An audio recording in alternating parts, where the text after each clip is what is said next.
রাধে রাধে, শ্রী রাধা রানীর ভোজনালয়ে স্বাগতম। আজকে উচ্ছে দিয়ে একটা দারুণ স্বাদের রেসিপি করব। যারা তেতো খেতে ভালোবাসো তারা একবার এইভাবে উচ্ছের এই রেসিপিটা ট্রাই করে দেখতে পারো। শেষ অবধি দেখতে থাকো, ভালো লাগলে অবশ্যই লাইক, শেয়ার আর চ্যানেলটিকে সাবস্ক্রাইব করে পাশে থেকো। প্রথমে এখানে ছোট ছোট উচ্ছেগুলোকে এরকম লম্বা লম্বা করে বানিয়ে নিয়েছি। যারা করলা দিয়ে করতে চাইছো তারা সেটা দিয়েও করতে পারো। তো এখন এই উচ্ছেগুলোকে অল্প একটু জলেতে লবণ, হলুদ দিয়ে একটু 5 মিনিট মতন ফুটিয়ে নেব, মানে অল্প একটু সিদ্ধ করে নেওয়ার মতন, যাতে উচ্ছের একটু তেতোটা যাতে কমে যায়।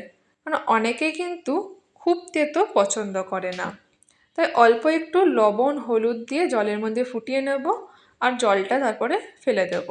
এখন 5 মিনিট মতন গ্যাসের ফ্লেমটা কমিয়ে রেখে উচ্ছেটাকে অল্প একটু সিদ্ধ করে নিয়েছি। এবার একটা জল ঝরানোর থালাতে নিয়ে নেব, দিয়ে জলটা ঝারিয়ে নেব। ভালো করে জলটা ঝারিয়ে নেওয়ার পর এখন কড়ার মধ্যে দিয়ে দেব অল্প একটু সর্ষের তেল। আমি এই তেলেতেই আজকের রান্নাটা পুরোটা করতে চলেছি। তোমরা চাইলে আগে উচ্ছেটা ভেজে তুলে নিয়ে তারপরে অল্প একটু তেল দিয়ে ফোড়ন দিয়ে রান্নাটা বসাতে পারো। আমি প্রথমে অল্প একটু সর্ষের তেল দিয়ে তার মধ্যে দিয়ে দিলাম মেথি ফোড়ন, আর অল্প দিয়েছি একটু হিং, আর দিয়েছি শুকনো লঙ্কা। ফোড়নটা একটু নেড়েচেড়ে নিয়ে দিয়ে দিলাম উচ্ছেগুলোকে এখন একটু ভেজে নেব। গ্যাসের ফ্লেমটা মিডিয়াম টু হাইয়ের মধ্যে রেখেই 5 মিনিট নেড়েচেড়ে উচ্ছেগুলোকে একটু ভেজে নেব। উচ্ছেটা ভাজা হয়ে গেলে তারপর দেব একে একে কিছু মশলা।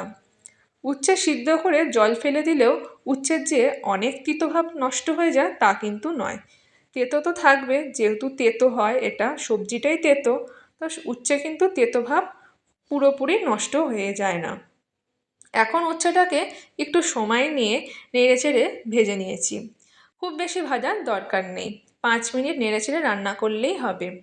এখন দিয়ে দিচ্ছি অল্প একটু গ্রেট করে রাখা আদা, আর দিয়ে দিচ্ছি একটা টমেটো, যেটা টুকরো টুকরো করে বানিয়ে নিয়েছি।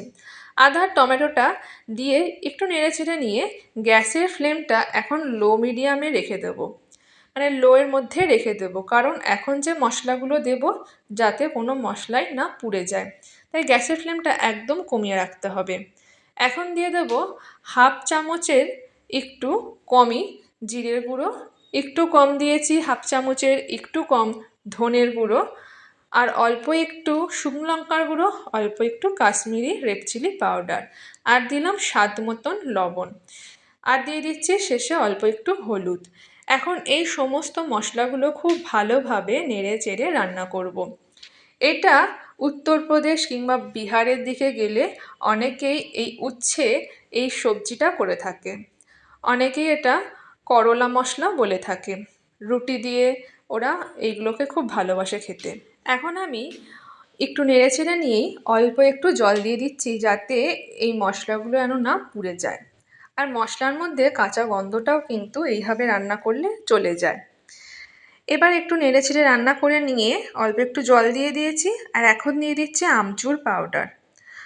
আমচুর পাউডার অল্প একটু দিয়ে তারপর দিয়ে দিচ্ছি সর্ষে বাটা, অল্প একটু কালো সর্ষে আর অল্প একটু সাদা সর্ষে, মানে একদম ছোট চামচের একটুখানি কালো সর্ষে আর সেই ছোট চামচেরই সাদা সর্ষে অল্প একটু বেটে নিয়েছিলাম, সেটাই বেটে দিয়ে দিলাম। এখন সমস্তটা খুব ভালো করে মিশিয়ে নিচ্ছি, আর মেশানো হয়ে গেলে যখন আরেকটু এর রসটার মানে জলটা শুকিয়ে আসবে, তখন এর মধ্যে বেশ খানিকটা পরিমাণ জল দিয়ে রান্না করতে দেব। তো এখন এর মধ্যে দিয়ে দিচ্ছি কাঁচা লঙ্কা, 4টে মতন কাঁচা লঙ্কা দিয়ে দিলাম, আর সবার শেষে দিয়েছি অবশ্যই চিনিটা কিন্তু দিতেই হবে। অল্প একটু চিনি ছড়িয়ে দিয়ে দিয়েছি, যেহেতু এখানে উচ্ছের পরিমাণটা কম, তাই এখানে সমস্ত মশলাটা সেই হিসেবেই আমি দিয়েছি।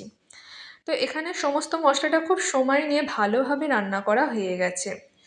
তারপরে অল্প একটু জল দিয়ে এখন আরও 5 মিনিট রান্না করতে দিতে হবে। উচ্ছের এই রেসিপিটা সত্যি কিন্তু খেতে খুবই ভালো হয়। যারা এখনও বাড়িতে এইভাবে উচ্ছের রেসিপিটা ট্রাই করোনি তারা করে দেখতে পারো। উচ্ছে তো খুবই তেতো হয়, তো বাড়িতে সবাই যে খুব খেতে ভালোবাসে তা নয়, কিন্তু যারা তেতো খেতে ভালোবাসে তারা উচ্ছের এই রেসিপিটা ট্রাই করে দেখতে পারো। স্বাদ কিন্তু খুব সুন্দর হয়, যেহেতু এর মধ্যে নানা রকমের একটা মশলা পড়েছে, তাতে স্বাদটা কিন্তু খুব সুন্দর একটা চলে আসে। এখন দেখো 5 মিনিট পর ঢাকনা খুলে নিয়েছি। খুলে নিয়ে এরকম একটু আমি রস মানে একটু গ্রেভি মতন রেখেই দিয়েছিলাম। তোমরা চাইলে পুরোটাই শুকনো করে নামাতে পারো। এখন এটা গরম গরম ভাতের সাথে এই উচ্ছে সবজি বা করলা মশলাটি তোমরা খেয়ে দেখতে পারো। ভালো লাগলে অবশ্যই লাইক, শেয়ার আর চ্যানেলটি সাবস্ক্রাইব করে পাশে থেকো। রাধে রাধে।